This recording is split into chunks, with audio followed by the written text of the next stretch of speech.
from different cultures, it allows us to really have an appreciation and develop empathy. Being able to connect Americans to people around the world and show them that they have something to teach and they have something to learn. A lot of times when people come in, they are very curious. I mean, they have these systems in place in their own respective countries, but they strive for something new. We were able to sit there and discuss just how their roles, either within their government or in the educational system, or just as a teacher, and how that differs from what they've experienced here in the US and what they think they can take back to their country. These individuals will learn about us, or what we enjoy doing, we learn what they love doing, and we walk away thinking we are similar, even though we're coming from different parts of the world. Homestays are members or people in our community who are willing to host participants. And it's just a chance to get to know and to socialize and interact with just the different cultures that come into our home. Coming for a meal is a chance to be informal, a chance to laugh, a chance to stretch in a different way. It's really important to understand perspectives other than your own, and meeting with international visitors enables that. It allows you to learn about their culture, learn about their society, and see things from a different perspective. It really helps us here in Denver to be more globally competent and more globally fluent, and that really is what great cities are. They're connected around the world, and it's the people that help us to be connected around the world.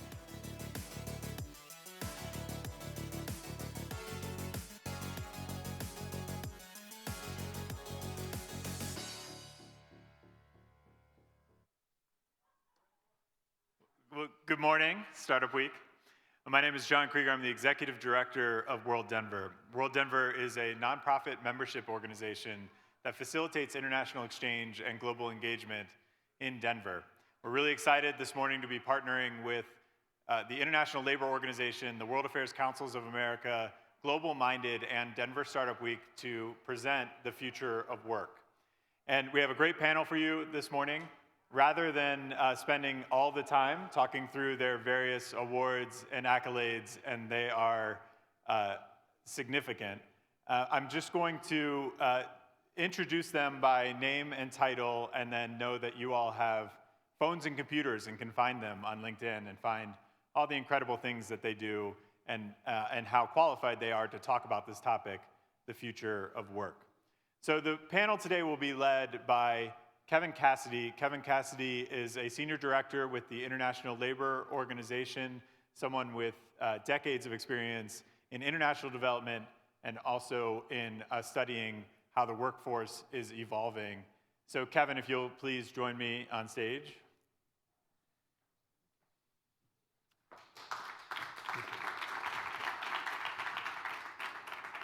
And then our first panelist is Pam Toney, who's the president of CSU Global, preparing the workforce of the future.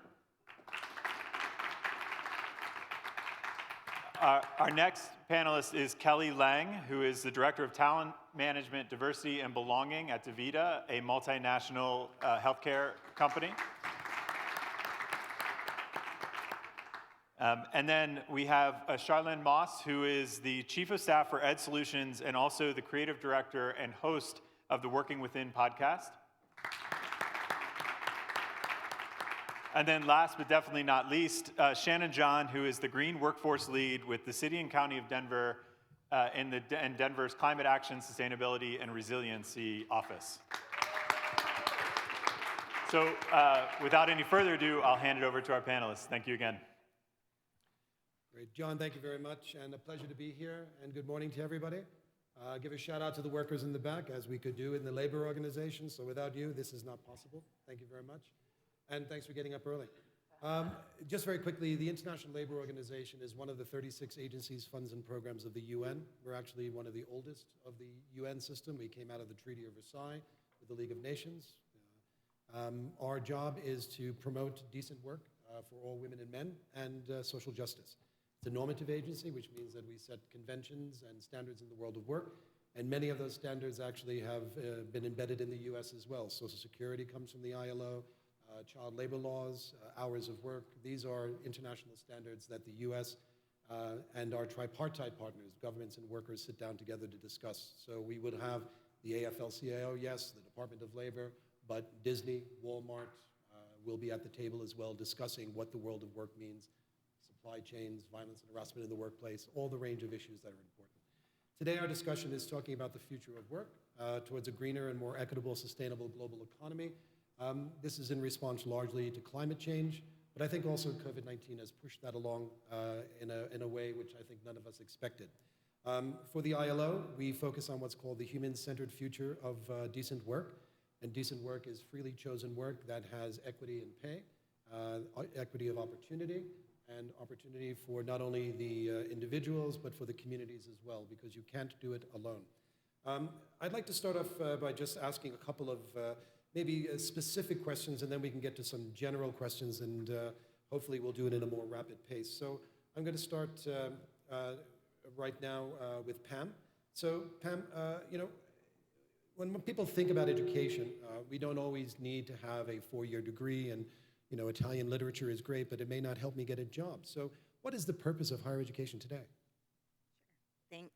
Is this on? All right. So I would say that CSU Global, we are the first 100% online public institution of higher education. And a lot of what is being said in higher education is there value in a 4-year degree? I say absolutely yes. It's more than just the technical skills that you need to learn in order to be a successful contributor to the society. And so when you think about higher education, they're not only teaching you about the content, but they're teaching you how to learn, how to be agile, how to adapt to the circumstances. And we need that more than ever today. Higher education also creates that pathway for others to really utilize their talents to the best of their abilities. Not everybody's going to be a computer programmer, even though that's the hot demand field right now. And so we really need to think about how do we actually create an equitable environment so everybody can really access their potential and their talents to really help us be a better, more sustainable society. Excellent. Thank you very much for that. We're going to go now to Kelly. Kelly, I'm interested in the title that you have here. Normally we talk about diversity and inclusion, and I challenge you. What is the difference between diversity and inclusion? We'll get to that in the Q&A. But you have a title here called belonging. So what does that mean? Yeah, thanks, Kevin. This is something I love to talk about. And when we think about DaVita, we're a 60,000 person organization, 78% women, over 50% people of color. And when I think about the word inclusion, I still feel like there's insiders and outsiders, and that the purpose of inclusion is to teach the insiders how to include the outsiders. But when I think about belonging, every single person in this room has had that experience and that feeling of belonging to a place, or that feeling of sadness of not belonging and discomfort. And so I think it's something that we as humans can all connect with, and that's what we try and teach and educate about and focus on at DaVita. A very succinct answer. Thank you very much. We'll keep it rolling along. Charlene, just to look at the entrepreneur sort of path as compared to working for someone else. So 2 quick questions for you. Why are you an entrepreneur? What brought you to that? And then also, what are the recent trends that you're seeing in other people? Are they following that path? Yes. Well, I'm an entrepreneur because I believe in ownership, and I'm really creative. I think that's the most simple answer. I think entrepreneurs are some of the most creative people. They create economic growth for us, and they create more money for us to generate, and a lot of other innovations. Most recently, I think, we talk a lot about the Great Resignation, for example. The Great Resignation is really a pattern that's existed since 2009. It's called the Great Resignation because it's aligned with COVID, and also it's accelerated ever since that trend has been occurring. I think similarly, if you look at the data from the census, in 2020, that was the most business applications that have ever been submitted ever since that data has been collected, and I think that goes back to 2005. So you can see actually a $200,000 application jump from previously to people seeing and founding their own businesses legally. And I think that's happening, that we've had time to pause. We're seeing the creator economy. I know y'all are on TikTok. And people are seeing that there's the ability to be an owner, make your own money, not have to work for someone else, and also be extremely creative, like I love to be, and really be able to choose how you're working. So, excellent. I'd like to come back in a moment. You mentioned the Great Resignation. I think from our point of view with the ILO, we see it as a reassessment of what work is, what the values are, what do we want to do in life? And I think COVID has really spurred that. So I'd like to have that conversation. I think we come now to our last panelist on the end over there, Shannon, but not the least. Shannon, you're working for the City and County of Denver. A couple of quick questions for you is that working for an international organization and working a lot with governments, you know, I find a lot of people don't know what governments do, and because they don't know, they sort of pejoritize it and say governments are really not very effective. I push back on that. So the two-part question is, you know, how is the government using the money of the taxpayers here in order to provide a better future for them? And then also, what does an ideal future of work look like for an employer and a worker? Hey, everybody. So with the taxpayer dollars, the Climate Office, I'm in the Climate Action, Sustainability, and Resiliency Office, and we have what we call the Climate Protection Fund. So thanks to Denver voters in 2020, we have about $40 million a year that we are allowed to use in 6 allowable categories. Throughout those categories, we focus 100% of the funds on equity, and so we're creating programs, and specifically in the workforce side of things, that lend to clean energy and natural resource management. And we're constantly working with our partners, and that could be community organizations, nonprofits, higher ed, and all the way through employers and industry trade groups, so that we are making sure we're creating the future of work, and that we're also providing equitable opportunities, reducing barriers to access, and giving people good quality jobs that will be sustainable and, you know, consistently growing with them. What was your second question? Did I answer that? Yeah. Okay. We'll dig in a bit deeper in a moment. So I'd like to go back to Pam in terms of skilling for the future. I think this is a question that a lot of people have. I'm glad to hear that we're not going to be able to code our way out of any future problems. There are lots of different professions, and they don't always have to be high tech. I think when we speak with people in the AFL-CIO or CEIU, they say that, you know, people who paint bridges get paid quite a good sum of money. You know, you can work in the trades as an electrician or a carpenter, and you can still make a fairly decent living, at least today, because these jobs actually are not automatable. So I think one of the things we want to know about is the skills. What are the skills and tools, you know, that students will need or young aspirant workers will need in the future? And beyond just the STEM, because we have to look at skills assessment, you know, how do we communicate? Do we work together well in teams? Can we problem solve? So what are the skills assessments that you're doing, and are you doing some forecasting in collaboration with businesses to see what they need? Yeah, so there's lots of different skills that we need in order to have a productive and affluent society and our economy. Obviously, everything is focused around what can we automate, how can we be efficient. And that's actually going to be really important going into the future because we are seeing declining populations across the world, which means we're not going to have enough people to fill all of the roles. That's why we're seeing some of these stresses, which means that we need to invest in every single person and their talents. And it's more than the technical skills. Those are all very, very important. They also need to be able to apply that, work together as a team. We need to be able to communicate, as you mentioned. And so they're called soft skills. Recently, I was at a conference, they called them durable skills. It's the critical thinking, it's the problem solving, it's that engagement with each other. How do we collaborate to solve these problems? Because it's going to take more brain power in the future to solve these problems than it ever has before.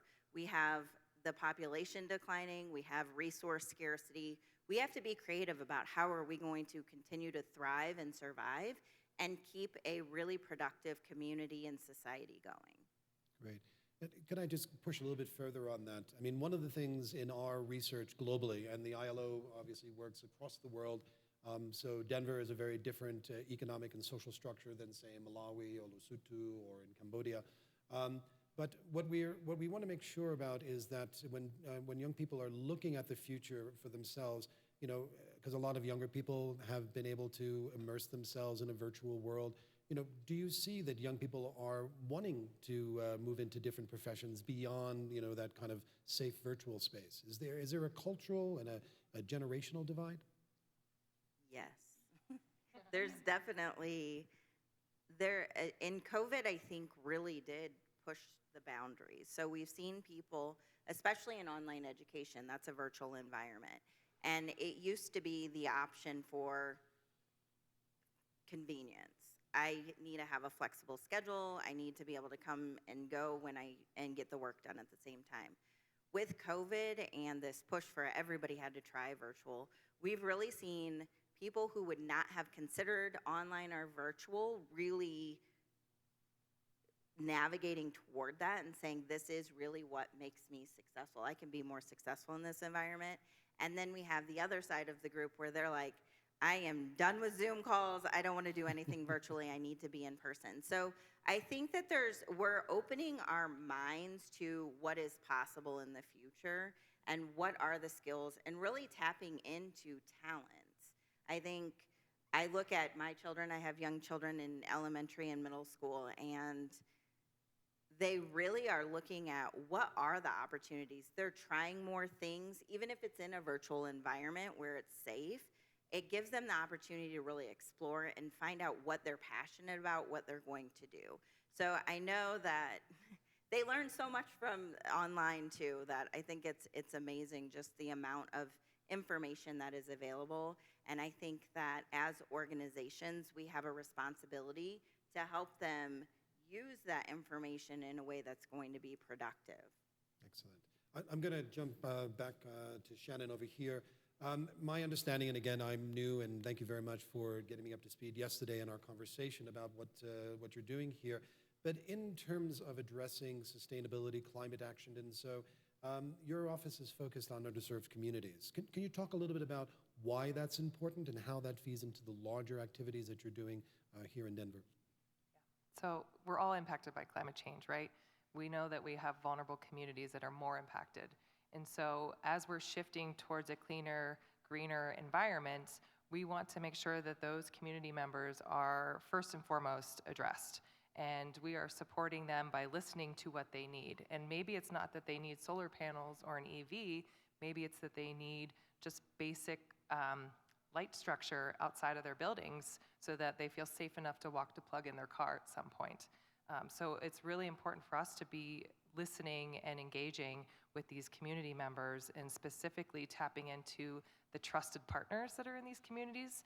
And oftentimes we go to our community-based organizations. We're tapping our funds and giving them dollars to actually engage and make sure that they are kind of stood up by the process and that the community members are trusting everything that we're trying to do for them. So their voices are heard.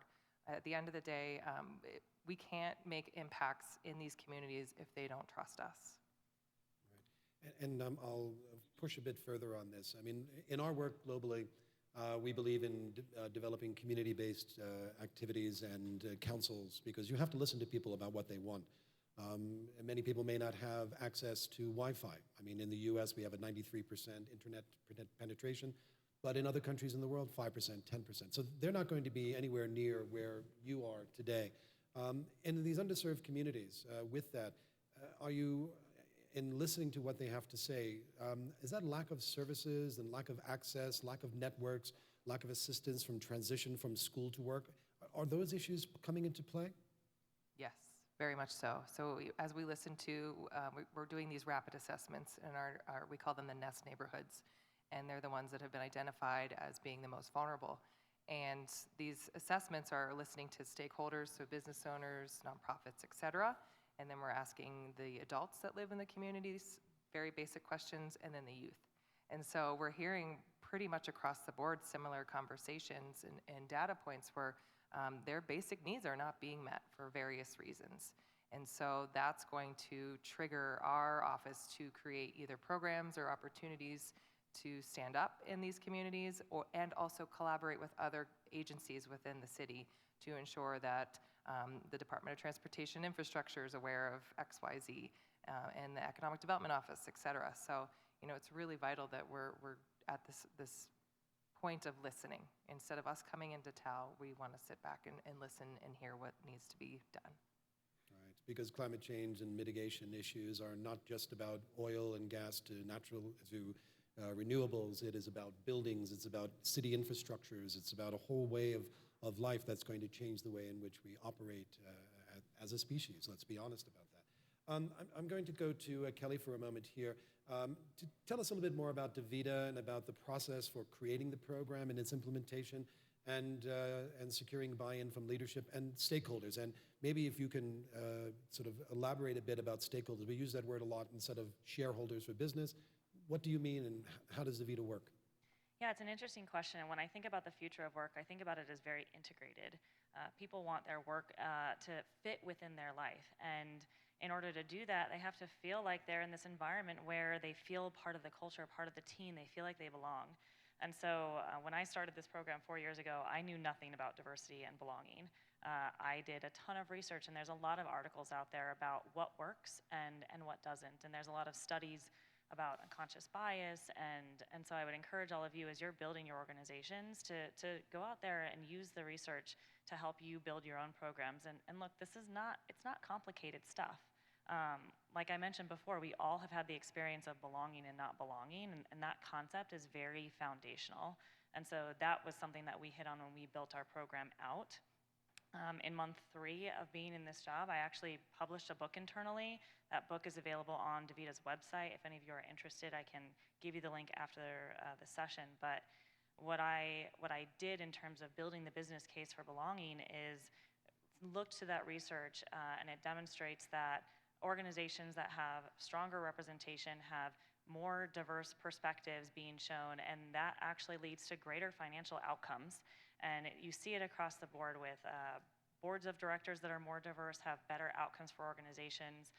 There's many organizations that do these studies. McKinsey does a Women in the Workplace study. They also just started doing a Race in the Workplace study, which is super interesting. The one that they published this year is about frontline workers in particular. And so if that is applicable to the industries that you all are working in, I'd encourage you to check that out.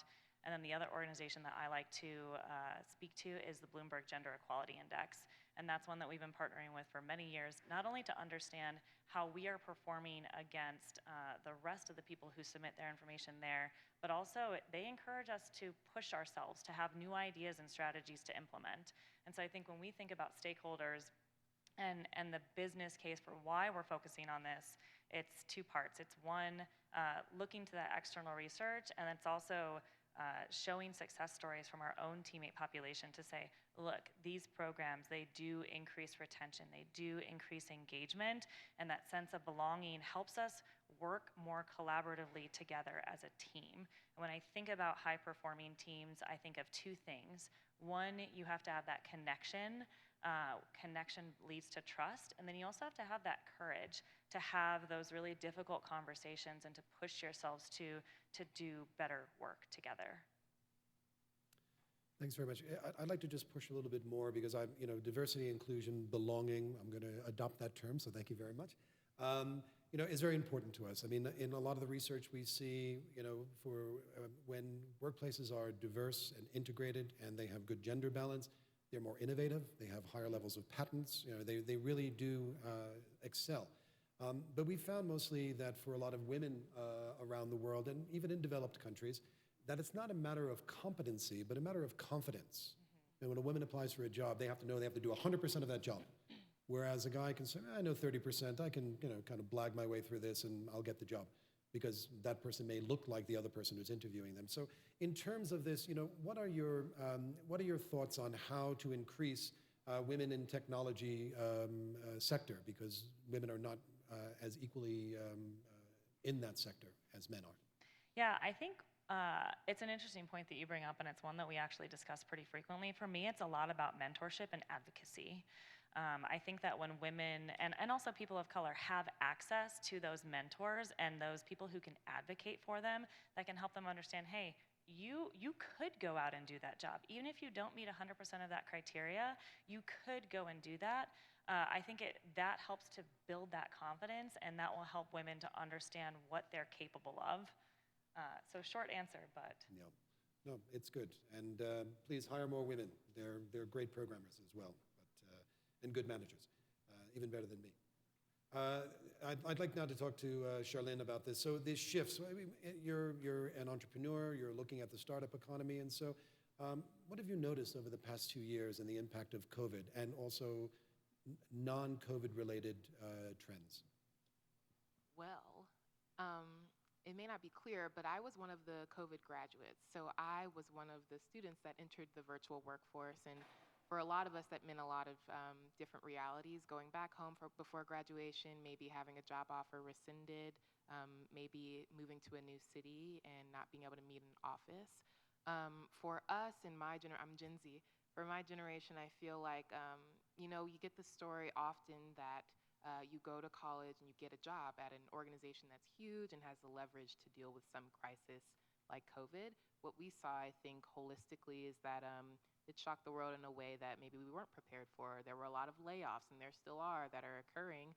And so to me, that the 2020 increase in business applications that I mentioned, I was one of those because it became clear that a larger organization, which I do not own, I do not have any ownership stake in, is not always going to be able to protect me, and it's kind of up to me to be able to provide that for myself. And so with Working Within and the other organization I work with, Ed Solutions, entrepreneurship offers flexibility, offers creativity, offers the ability to lead and to feel empowered in a way I think that joining an organization, especially as a young person, you maybe aren't, you don't have access to. I think a lot of this boils down to leadership, and we can talk a lot about that, but I think also when you have, if like me, a young Black woman with strong leadership skills, if I go into a workplace, and when I did go into a workplace, I faced the reality of being underpaid and under-recognized and under-promoted. And I think when we talk about those populations, folks with different ability levels, different gender expressions,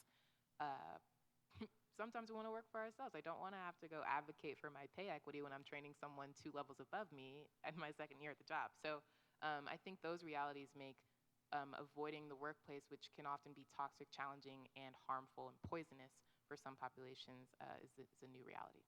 Right. We were talking a bit earlier that I've done some travels around the US, and I've spoken to people who say, I worked for somebody, I didn't like it, I created my own business. And then after 2 years, I realized everybody is my boss, my suppliers, my customers, my bank, and everyone. So I'm sure you can all agree to having experienced something like that. So in terms of the new business models, people think that AI, machine learning, digital automation, all of this is just going to impact on the people who are considered the workers, women and men who trade their skill, their energy, their industry, their talents for a remuneration. Are new business models emerging? Will it impact? Will we be able to get rid of CEOs and use algorithms to make better decisions? Is that coming? Are we looking at sort of molecular bonds where you get together with other like-minded people and create a business model for a particular moment and then shift? So what is happening in the business in the world today? This is a great question. I think what I hope and what I wish and see, I think a lot of large organizations have monopolies over regions. You think about Xfinity, for example. The internet goes out really often, and that's because they have national coverage.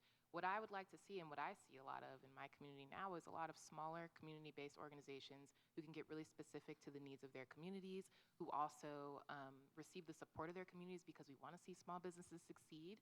I think those are huge opportunities for us. I will say, though, the skill conversation that Pam mentioned, we can't just have the technical skills, because the technical skills are being developed through AI, through algorithms, and we see it on social media every day. Those algorithms are changing because those algorithms are getting more complex and more automated. I think our ability, though, to connect as humans will always remain something that's necessary. People buy from people. I say this all the time. We do business with people. Even the huge multi-million-dollar deals are because people know people. And so I don't think we can replace the most human aspects of ourselves through computers, which is why it's so important in our skills, not soft skills, not durable skills, but they are necessary skills to be able to communicate, to relate to someone, to share what you do, to present that well to someone, to make them understand why they need your help. All of those skills will not be automated, I don't believe, and leadership as well cannot be automated, your ability to empower your team or your employees. So I see a rise of small business, I see a rise of entrepreneurship. When we are able to specialize and focus on the skills that can't be automated, I think we don't have anything to worry about.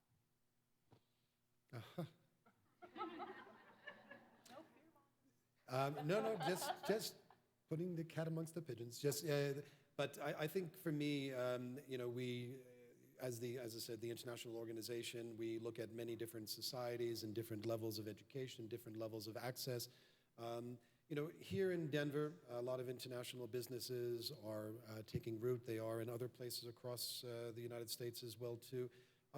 What are some of the best practices, and I'll open this up to the whole panel, that you're seeing in your various areas of expertise? Any inspiring stories or leadership models? And then maybe let's build out Charlene and then Shannon, Kelly, and then back to Pam. Okay. No. Well, thinking about new leadership model, I get really passionate about this. But for leadership, I think is a huge self-sacrifice. It is up to you to make sure your team and employees are operating in their superpowers. It is up to you to reward your team. I think leadership is sacrificial because people rely on you. They are getting paid by you. They are eating because of you, because you tell them what to do and you help them get their work done effectively and efficiently. And also, leadership is self-sacrifice because you can't do what you do without your team. And so it's up to you to be self-aware and to listen. And we talked about listening a lot, to receive what your team is telling you and to be able to encourage them in the way they need. That comes from being self-aware. The second part of that, making sure your team is operating in their superpower. At my team with Working Within, I ask them what they want to do. I involve them in the conversations that work on the business, that set strategy, because I have a really creative team, and so they like those things. They don't like when I give them mundane tasks. We all know what or we should know, I should say, what our teams like to do, what they're great at, and we should ideally, algebraically, that equation, we should optimize the things they love to do to make sure they're doing it, because we're going to get really great results that way. I think it's up to us to reward our teams as well, because I think if you're not an owner, you are getting paid under market rate. And so if you simply were to increase your pay, you would be able to retain your employees. We know how much that costs. I'm a finance major, so that's why I'm going down this path. But you know how much that costs to onboard a new employee. And also the reward comes in the trust that Shannon mentioned as well. So I could go on about that. Great. So Shannon, again, best practices, inspiring stories, leadership models. What would you like to share? Yeah, from the government perspective, it's in my opinion, our job to be the conveners and to share resources and be advocates for the leaders that are coming into Denver or that already exist, and providing them the opportunities to succeed. We can, talk all day about, unconscious bias and getting the right people into the seats, but I feel like it's really important that we have these leaders at the table and provide mentorship to other folks, as Kelly mentioned. And so sitting at the public sector space, we're really kind of at a crux of opportunity to give these connection points.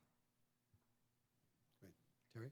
Well, I love everything that you two said and absolutely agree. I think the take on it that I would add is when I think about leaders and building strong leadership at DaVita, we're really focused on helping leaders understand the dynamics of the workforce today and things that are happening outside of our walls that impact how people show up every day. And so one of the things that we've been doing, this started in 2020, is partnering with an outside organization called RHR International to help our leaders go through a really high-touch inclusive leadership program to understand more when we talk about these different issues externally, what does that actually mean?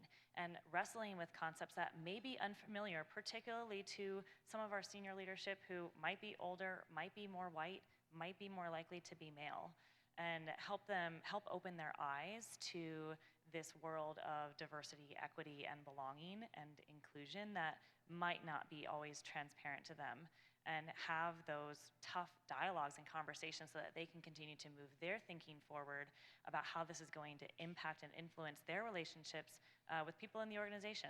And so it's having tough conversations about things like power and privilege and understanding how those dynamics might show up, and maybe the social advantages that someone has, or maybe the different identities that you bring to the table and how that might influence an interaction with you. And our executive team went through this in 2020 and 2021.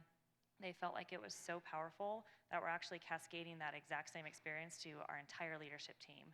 And they kicked off cohorts 2 months ago, and we've gotten really good feedback with people saying, hey, not only did I not know a lot of this stuff, but I learned something new about another leader that I'm going through this experience with, and that's been really transformational.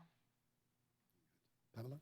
Yeah, I would say that listening, connection, and collaboration are really the key. And I think higher education and post-secondary education is in a really important position right now.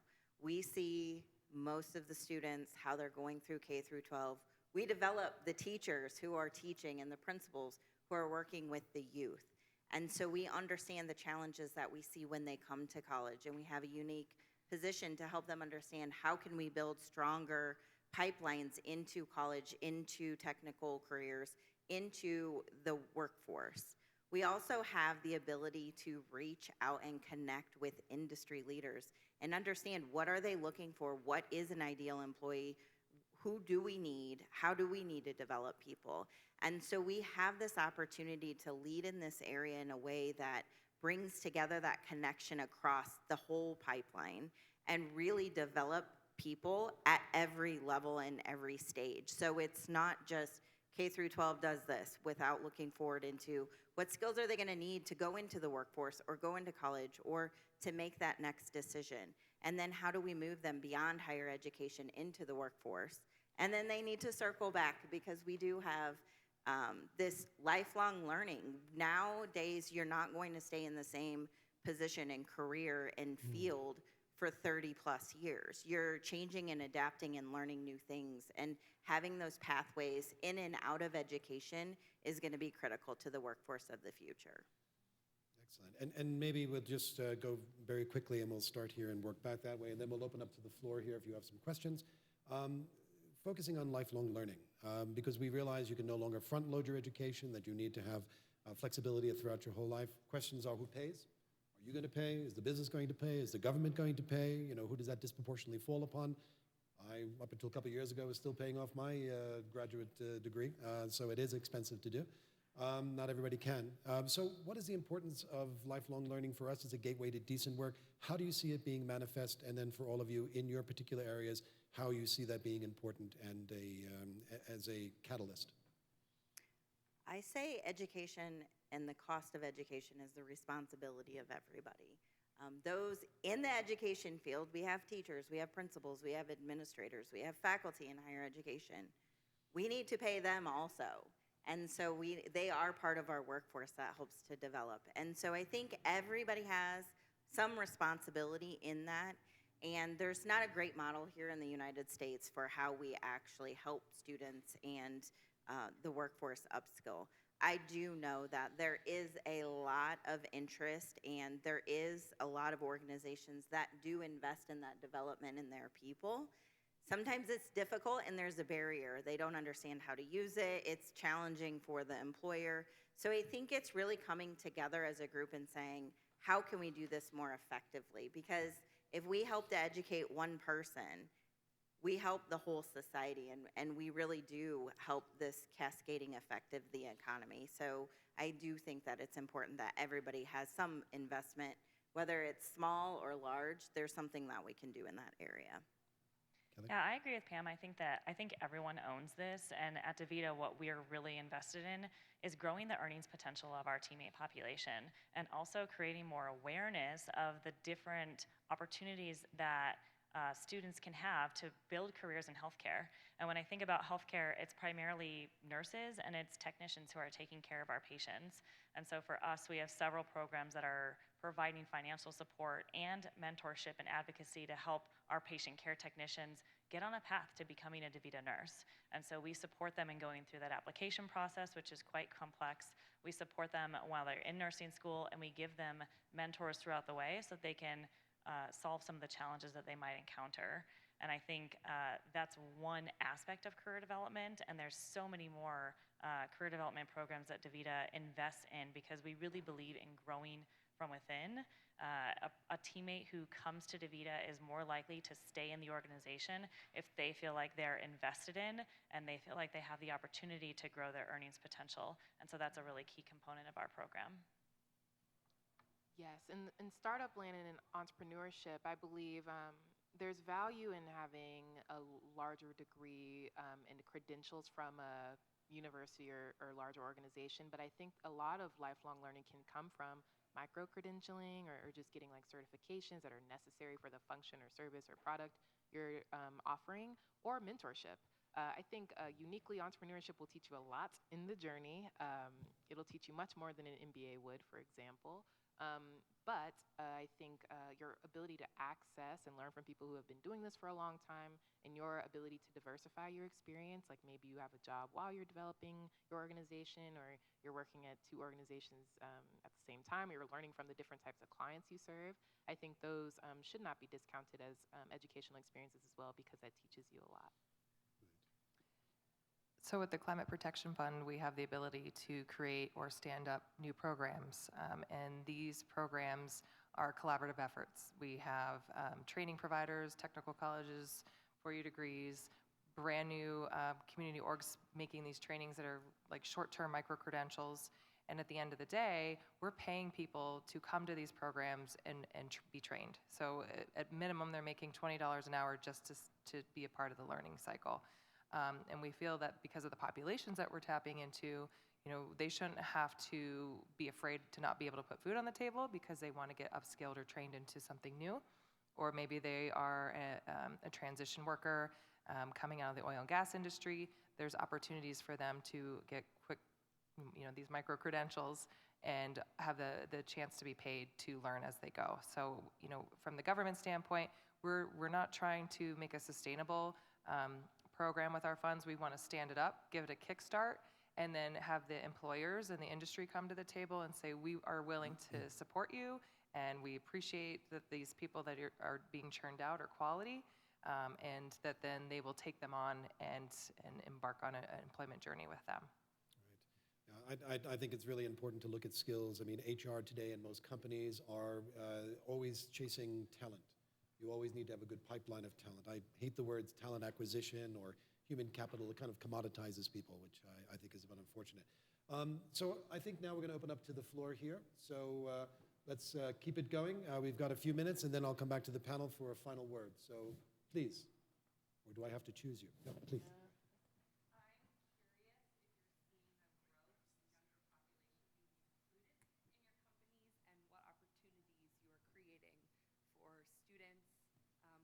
Exiting school, or maybe are looking for that first job to jumpstart their career. Right, so transition from school to work, a really important transition and something we don't think about. How do you get a job?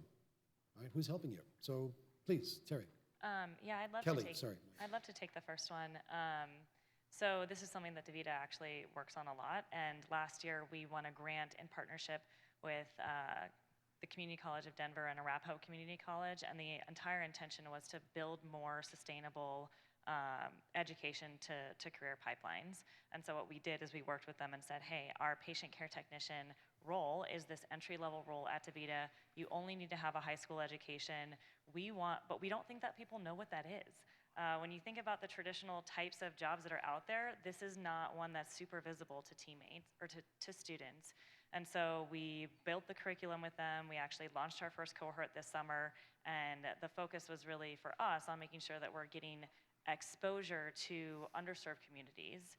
And through that program, that was the first step. But then we know if a student does join DaVita, then they have access to the entire breadth of career development and other opportunities. So that's how we think about it, is getting access more in our community. Denver is our test case because our headquarters is here, and then our goal is to cascade that to other cities across the US. Any other responses? Can I give a quick shout out to a government group, John? It's called DSW, which was an amazing operation. I don't know if others know it about. Shannon, do you know DSW well enough? Could you just mention to the students here what that is? So I used to work at DSW. I don't see the DSW folks. I think they left. But that is the Denver Economic Development and Opportunity Office. And there's a variety of agencies within the larger agency. And specifically, workforce development is one piece of the big pie. However, they are just working diligently to encourage minority, women-owned, and small businesses to get funds to help start up. There's entrepreneurial support. There is workforce development opportunities. There is neighborhood equity and stabilization. And so it is kind of a one-stop shop, if you will, for economic development in our city. Right, and collaborative workspaces that are being provided and training. Yes, Commons on Champa is a place that you might all be familiar with. So it's certainly something that we want to hear from you all in the startup community, what you need, but also, be able to provide more resources from what we're getting from funneling from, federal dollars and et cetera. Government's here to help. Please. Yep.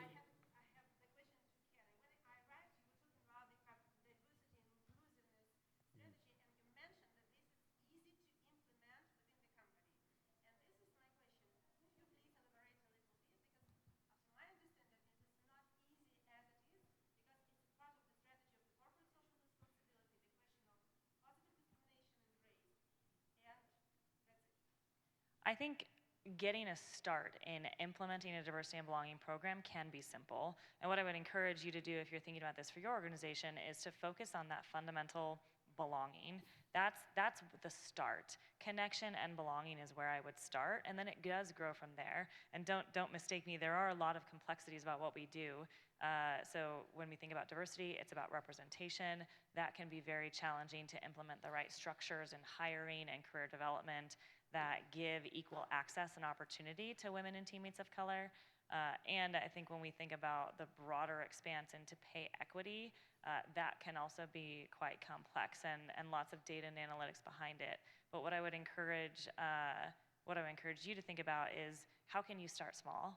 How can you start small on these ideas that really resonate with all of us? And for me, that is belonging.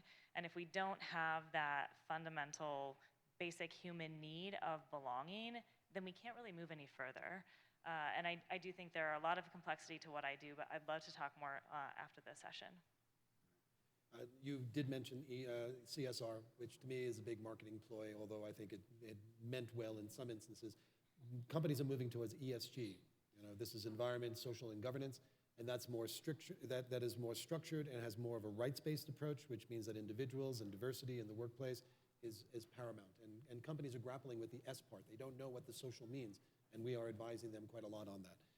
Yes, sir.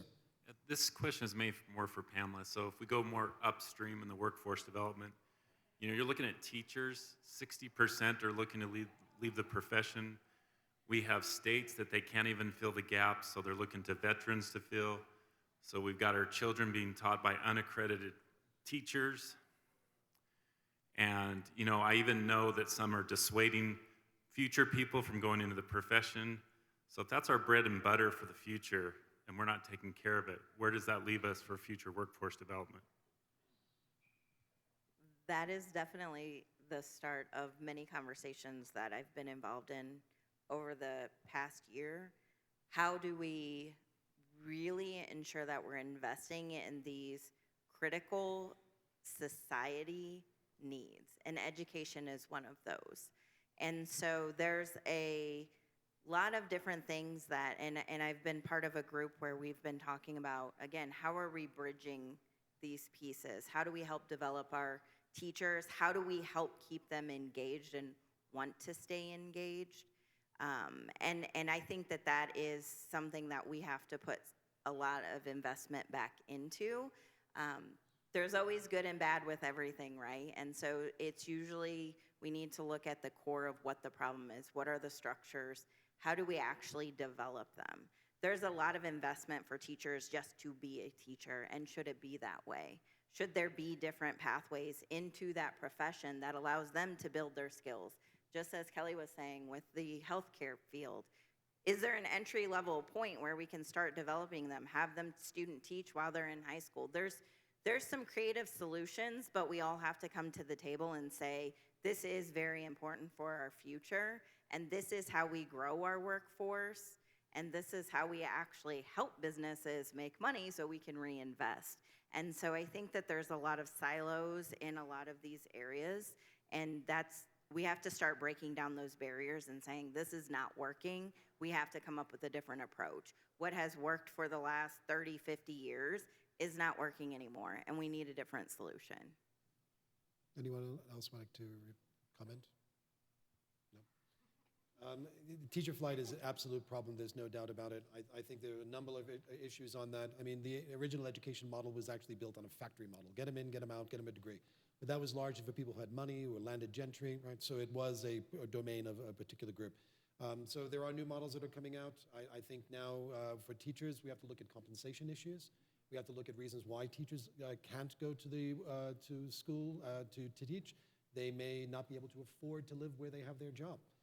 People may not want to go and work in an inner city and make half the money they can at a rural private academy or so, right? So, and then other issues, because we're always looking at women in the workplace, it is about providing opportunities for women, number one, maybe to have childcare.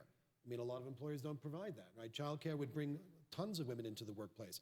Also, issues of violence and harassment in the workplace, even if it is just what people might see as minor. It's not minor, because somebody is experiencing that, they don't want to be in that environment.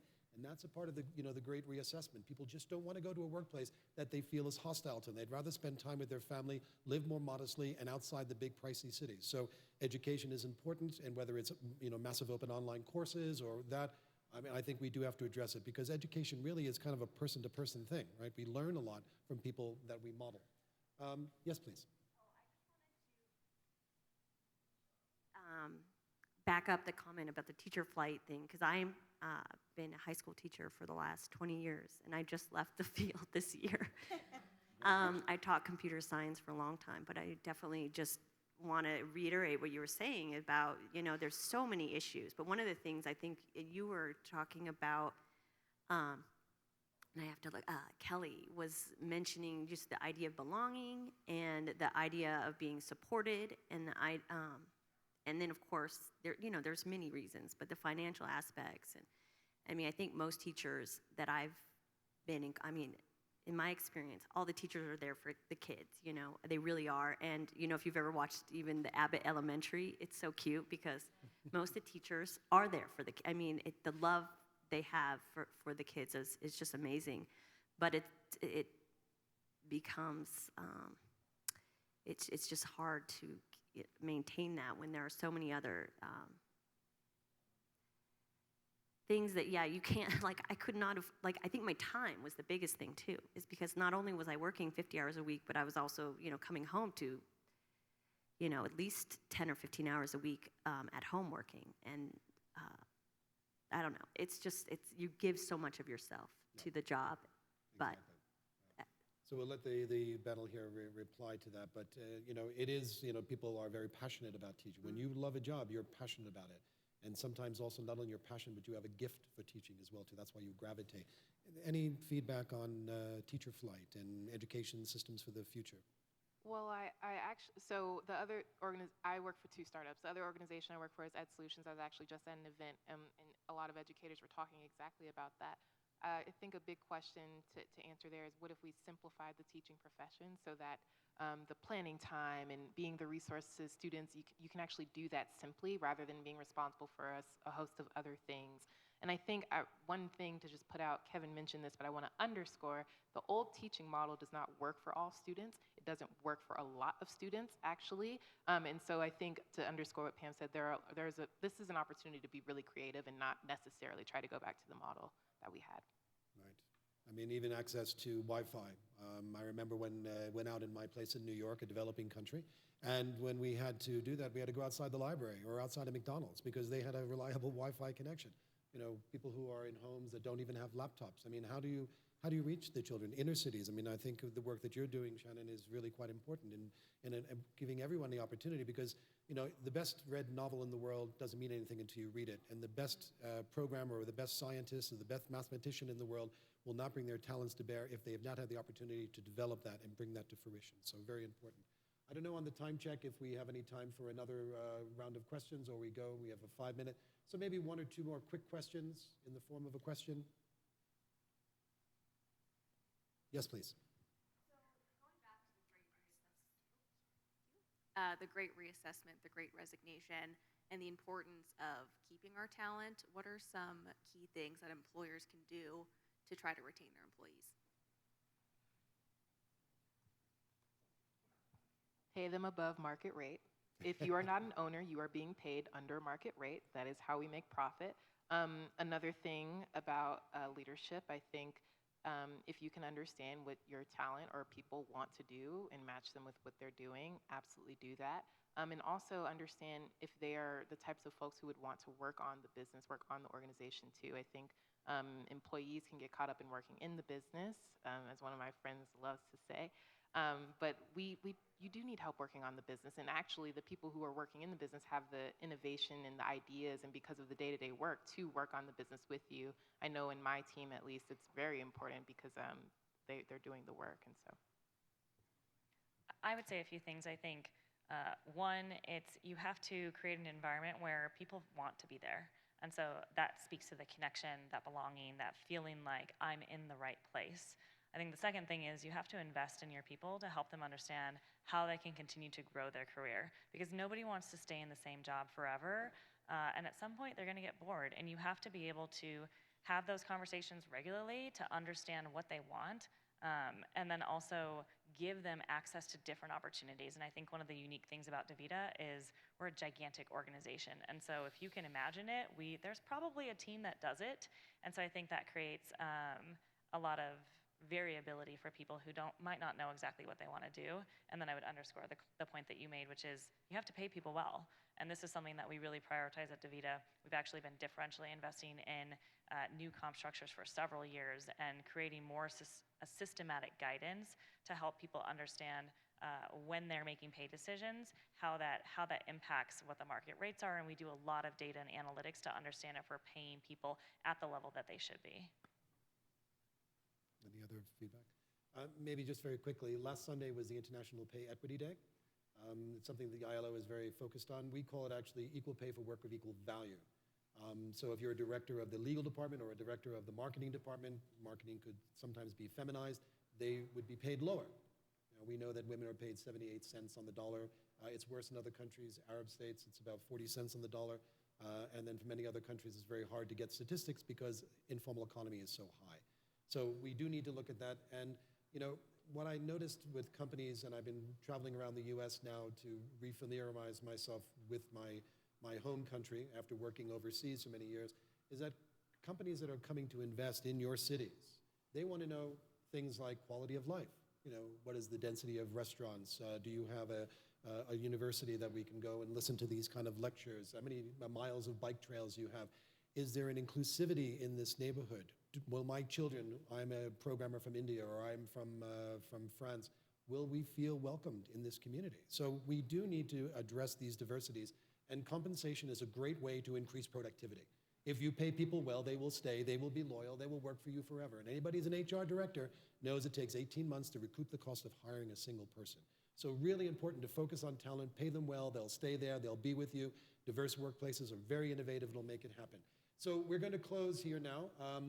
We can't predict the future, but I was playing a little game the other day and looking at jobs of the future.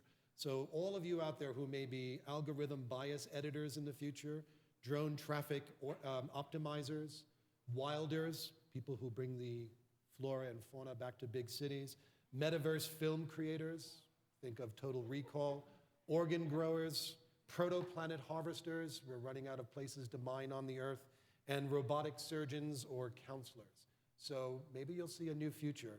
Over the next 30 years, about 60%, if trends are following, 60% of the job descriptions today will change. So the jobs in the future are jobs that are not defined as of yet. So with that, I just want to say, first of all, thank you very much, but we're going to close with something which I think some of the younger people may not remember, but Mad Libs. So I'll start off with a sentence, and then I will ask you to finish it. So the start of the sentence is, and we'll start with Shannon and work our way back, the future of work is? Sustainable. Not only in the climate sense, where everything you're doing day to day is a sustainable living society, but also in your work. You're sustainable in your wage, you're sustainable in your flexibility and your benefits, you're sustainable in your learning, you can continue on to grow. Charlotte. The future of work is creative. Like I mentioned, we have a burst of entrepreneurship happening, and they are creating their jobs and creating more jobs that we don't know about yet. Kelly? I would say integrated. If we want to continue to attract the right humans into our organization, we have to understand every piece of who they are, and we have to be able to give them access to the benefits, the growth, the learning opportunities, and that sense of belonging that they crave. I would say it's exciting because I think we're at a very transitional period where we get to do really cool things. And I think that there's an opportunity for us to create those jobs and create the pathways into those jobs, because the future is going to look very different than it does today, just as it has in the history. And so I think that it's very exciting to see how we're all going to come together to help solve problems and what the future will hold. Great. Well, listen, please give a round of applause to our colleagues here, Kelly, Pamela, Charlene, and Shannon. Thank you very much. Thank you.